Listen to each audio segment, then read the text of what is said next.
Chapter 118. The news of the fall of Minju and the deaths in battle of Zhu Zhan and Zhu Shang, father and son, brought home to the latter ruler that danger was very near, and he summoned a council. Then the officials said, "Panic has seized upon the people, and they are leaving the city in crowds. Their cries shake the very sky." Sorely he felt his helplessness. Soon they reported the enemy were actually near the city, and many courtiers advised flight. "We do not have enough troops to protect the capital. Leave the city and flee south to the 7 counties of Nanjiang," said they. "The country is difficult and easily defended. We can get the Mengs to come and help us." But Minister Kaozhu opposed, saying, No, that will not do. The Mengs are old rebels. To go to them would be a calamity. Then some proposed seeking refuge in Wu. "The people of Wu are our sworn allies, and this is a moment of extreme danger. Let us go thither."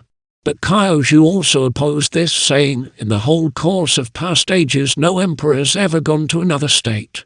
So far as I can see, Wei will presently absorb Wu, and certainly Wu will never overcome Wei. Imagine the disgrace of becoming a minister of Wu and then having to style yourself minister of Wei. It would double the mortification. Do neither. Surrender to Wei, and Wei will give your majesty a strip of land where the ancestral temple can be preserved, and the people will be saved from suffering.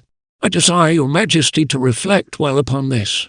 The distracted latter ruler retired from the council without having come to any decision. Next day confusion had become still worse. Kaozhu saw that matters were very urgent and presented a written memorial. The latter ruler accepted it and decided to yield. But from behind a screen stepped out the 5th of the emperor's sons, Liu Chen, prince of Beidi. Liu Chen shouted at Kaozhu, "You corrupt pedant, unfit to live among people. How dare you offer such mad advice in a matter concerning the existence of a dynasty? Has any emperor ever yielded to the enemy?" The latter ruler had 7 sons in all: Liu Rui, Liu Dao, Liu Zhong, Liu Zhen, Liu Chen, Liu Zhu, and Liu Ju. But the ablest, and the only one above the common level of people, was this Liu Chen. The latter ruler turned feebly to his son and said, "The ministers have decided otherwise. They advise surrender. You are the only one who thinks that boldness may avail, and would you drench the city in blood?" The prince said, "While the first ruler lived, this Kaozhu had no voice in state affairs. Now he gives this wild advice and talks the most subversive language. There is no reason at all in what he says, for we have in the city many legions of soldiers, and Jiang Wei is undefeated in Saber Pass. He will come to our rescue as soon as he knows our straits, and we can help him to fight. We shall surely succeed. Why listen to the words of this dryasdust? Why abandon thus lightly the work of our great foreigner?" The latter ruler became angry at this harangue and turned to his son, saying, "Be silent. You are too young to understand heaven's will." Liu Chen beat his head upon the ground and implored his father to make an effort. "If we have done our best and defeat yet comes, if parents and children, lords and ministers have set their backs to the wall and died in one final effort to preserve the dynasty, then in the shades of the 9 golden springs we shall be able to look the first ruler in the face, unashamed. But what if we surrender?" The appeal left the latter ruler unmoved. The prince cried, "Is it not shameful in one day to throw down all that our ancestors built up with so great labor? I would rather die." The latter ruler, now very angry, bade the courtiers thrust the young men out of the palace. Then he ordered Kaozhu to prepare the formal act of surrender. After it had been written, 3 officers advisor Zheng Xiao, imperial son-in-law, and Commander Deng Liang, and Minister Kaozhu were sent with it and the hereditary seal to the camp of Deng Ai to offer submission. Every day Deng Ai's horsemen rode to the city to see what was afoot. It was a glad day when they returned reporting the hoisting of the flag of surrender. The general had not long to wait.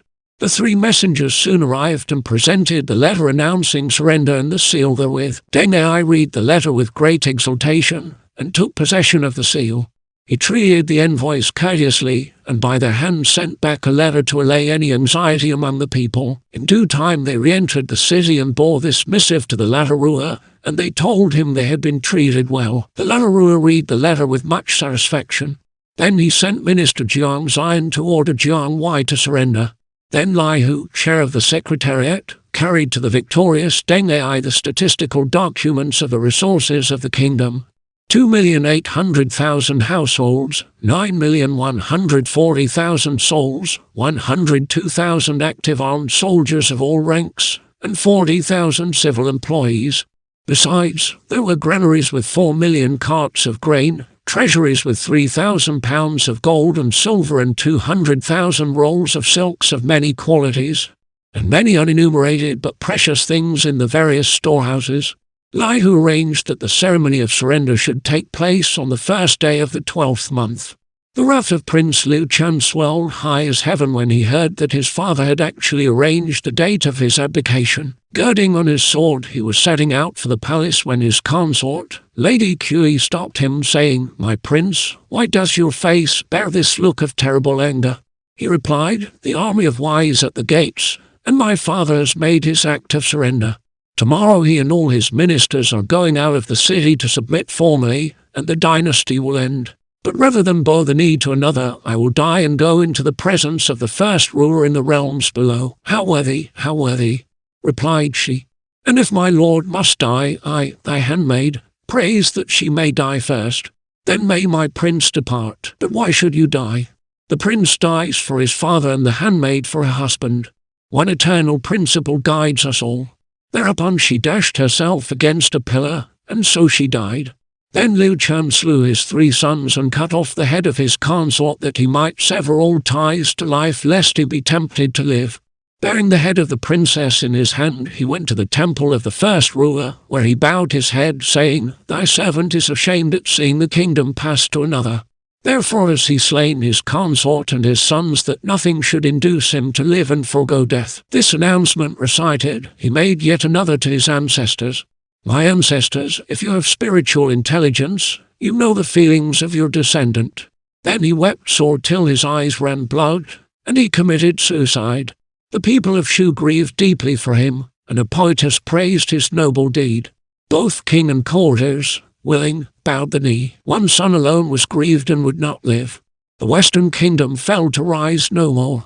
A noble prince stood forth, for I renowned, as one who died to save his forbear shame. With grievous mien and falling tears he bowed his head, declaring his intent to die.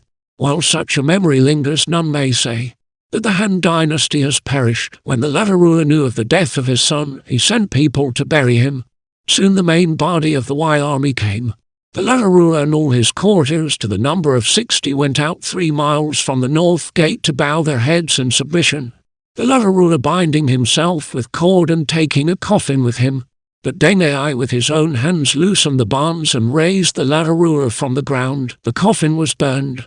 Then the victorious leader and the vanquished emperor returned into the sea side by side. Wise legions entered Shu, and the ruler thereof saved his life, at the price of his honor and his throne. Huan Hao's vicious counsels had brought disaster, against which Jiang Wei's efforts were vain.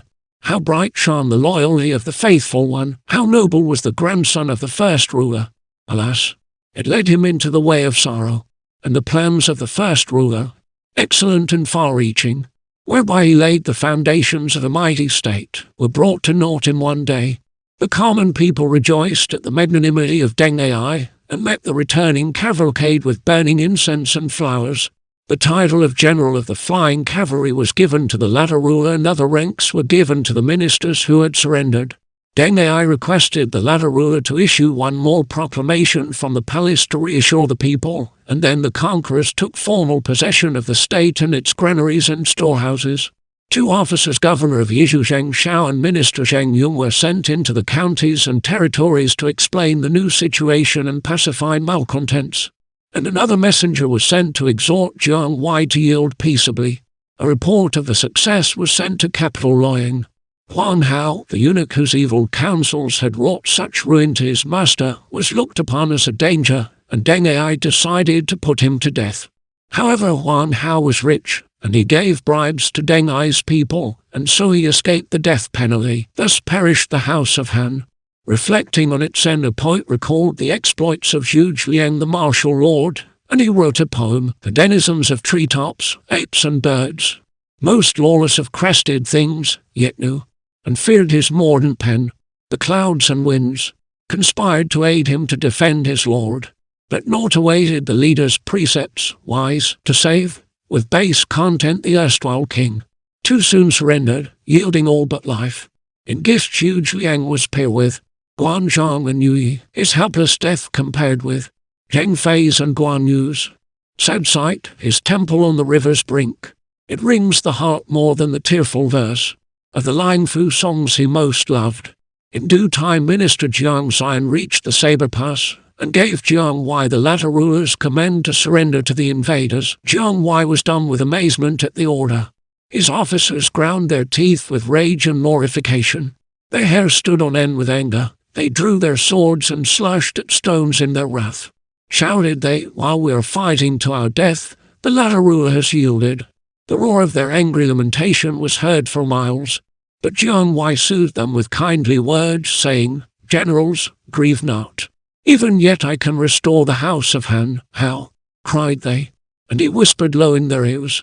The flag of surrender fluttered over the ramparts of Saber Pass, and a messenger went to Zhang Hui's camp. When Jiang Wei and his generals drew near, Zhang Hui went out to meet them.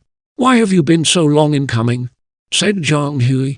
Jiang Wei looked him straight in the face and said, without a tremor but through falling tears, "The whole armies of the state are under me, and I'm here far too soon." Zhang Hui wondered about this firm remark, and said nothing more. The two saluted each other and took their seats, Jiang Wei being placed in the seat of honor. Jiang Wei said, "I hear that every detail of your plans from the time you left the south of River Huai till now has been accomplished. The good fortune of the Sima family is owing to you, and so I am the more content to bow my head and yield to you. Had it been Deng Ai, I should have fought to the death, for I would not have surrendered to him." Then Zhang Hui broke an arrow in twain, and they two swore close brotherhood. Their friendship became close-knit. Jiang Wei was continued in command of his own army, at which he secretly rejoiced. He sent Jiang Xian back to Chengdu. As conqueror, Deng Ai arranged for the administration of the newly gained territory. He made Shizun imperial protector of Yizhu and appointed Qian Hong, Yang Xin, and many others to various posts. He also built a tower in Minju in commemoration of his conquest. At a great banquet, where most of the guests were people of the newly conquered land, Deng Ai drank too freely and in his cups became garrulous. With a patronizing wave of his hand, he said to his guests, "You are lucky in that you have had to do with me.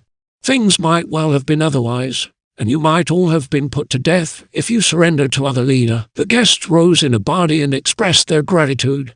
Just at that moment Jiang Xian arrived from his visit to Jiang Wei to say that Jiang Wei and his army had surrendered to Zhang Hui.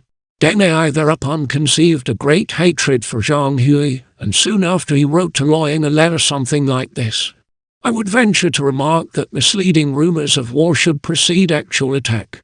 Now that Shu has been overcome, the manifest next move is against Wu, and in present circumstances victory would easily follow an attack. But after a great effort, both leaders and led are weary and unfit for immediate service.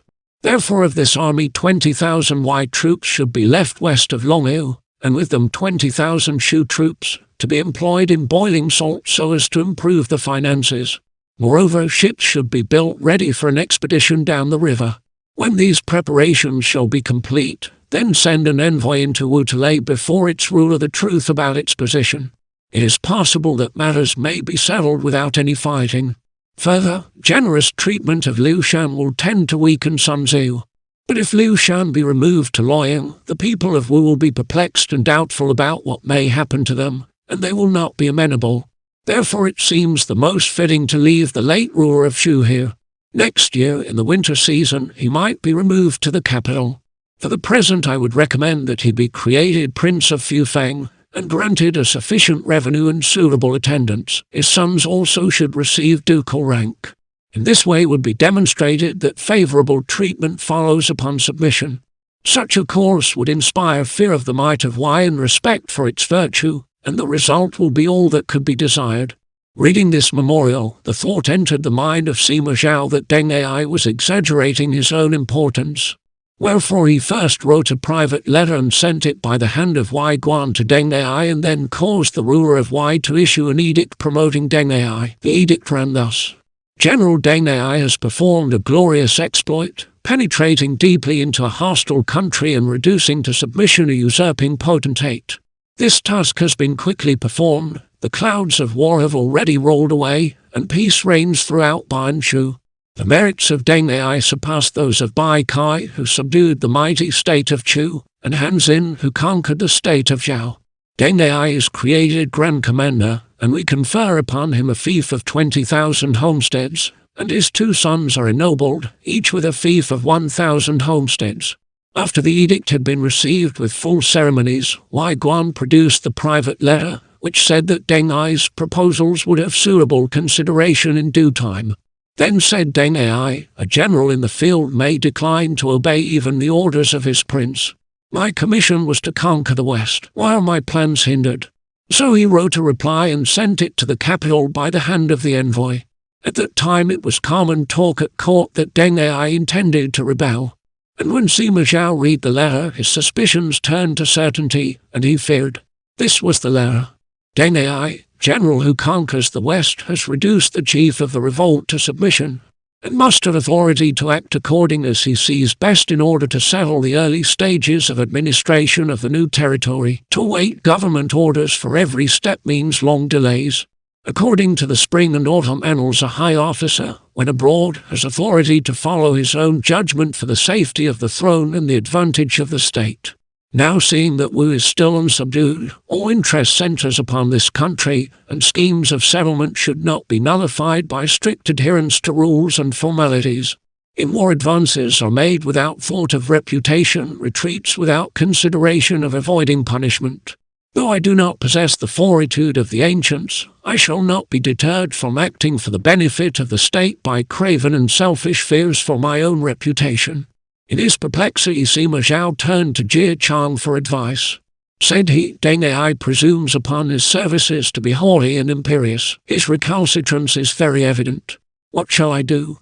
Why not order Zhang Hui to reduce him to obedience? Replied Jie Chang. Sima Zhao accepted the suggestion and issued an edict raising Zhang Hui to Minister of the Interior. After this he made Wai Guan the inspector of the forces and set Wai Guan over both armies, with special orders to keep a watch upon Deng Ai and guard against any attempt at insubordination. The edict sent to Zhang Hui ran as follows. Zhang Hui, general who conquers the West, against whose might none can stand, before whom no one is strong, whose virtue conquers every city, whose wide net no one escapes.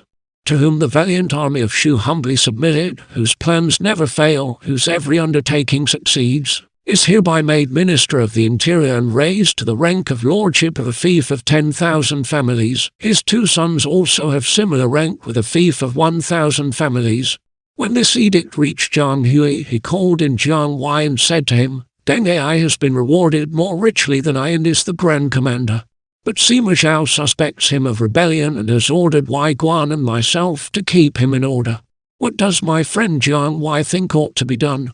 Jiang Wai replied, They say Deng Ai's origin was ignoble and in his youth he was a farmer and breeder of cattle. However, he had good luck and has won a great reputation in this expedition. But this is due not to his able plans, but to the good fortune of the state. If you had not been compelled to hold me in check at Saber Pass, he could not have succeeded. Now he wishes the late ruler of Shu to be created Prince of Fufeng, whereby he hopes to win the goodwill of the people of Shu, but to me it seems that perfidy lies therein. The Duke of Jin suspects him, it is evident. Zhang Hui complimented him. Jiang Wai continued, If you will send away your people, I have something to say to you in private. When this had been done and they 2 were alone, Jiang Wai drew a map from his sleeve and spread it before Zhang Hui, saying, Long ago, before he had left his humble cot, Zhu Jiang gave this to the first ruler and told him of the riches of Yizhu and how well it was fitted for an independent state, whereupon Chengdu was seized as a first step towards attaining it. Now that Deng Ai has got to the same point, it is small wonder that he has lost his balance. Zhang Hui asked many questions about the details of the features of the map, and Jiang Wai explained in full. Toward the end, he asked how Deng Ai could be got rid of. By making use of the Duke of Jin's suspicions, replied Jiang Wai. Send up a memorial to say that it looks as if Deng Ai really contemplated rebellion. You will receive direct orders to check the revolt. So a memorial was sent to Luoyang. It said that Deng Ai aimed at independence, nourished base designs, was making friends with the vanquished, and was about to revolt. At this news the court was much disturbed. Then, to support his charges, Zhang Hui's soldiers intercepted Deng Ai's letters and rewrote them in arrogant and rebellious terms. Sima Zhao was greatly angered and sent Jie Chang to lead an expedition into the Zai Valley. He ordered Zhang Hui to arrest Deng Ai, and he himself directing a great march under the leadership of the ruler of Wei, Cao Huang, whom he compelled to go with him. Then said Xiao Tai, Zhang Hui's army outnumbers that of Deng Ai by 6 to 1. You need not go. You need only order Zhang Hui to arrest Deng Ai. Have you forgotten? Said Sima Zhao, smiling. You said Zhang Hui was a danger. I'm not really going against Deng Ai, but against the other. I feared lest you had forgotten, said Xiao Tai. I ventured to remind you, but the matter must be kept secret. The expedition set out. By this time Zhang Hui's attitude had aroused Jie Chang's suspicions, and he spoke of it to Sima Zhao, who replied, I have sent you should I have doubts about you, too. However, come to Chang'an and things will clear up. The dispatch of the army under Sima Zhao was reported to Zhang Hui, who wondered what it might mean. He at once called in Jiang Wei to consult about the seizure of Deng Ai. Lo, he is victor here, a king must yield, and their fattening army takes the field. The next chapter will relate the plan to arrest Deng Ai.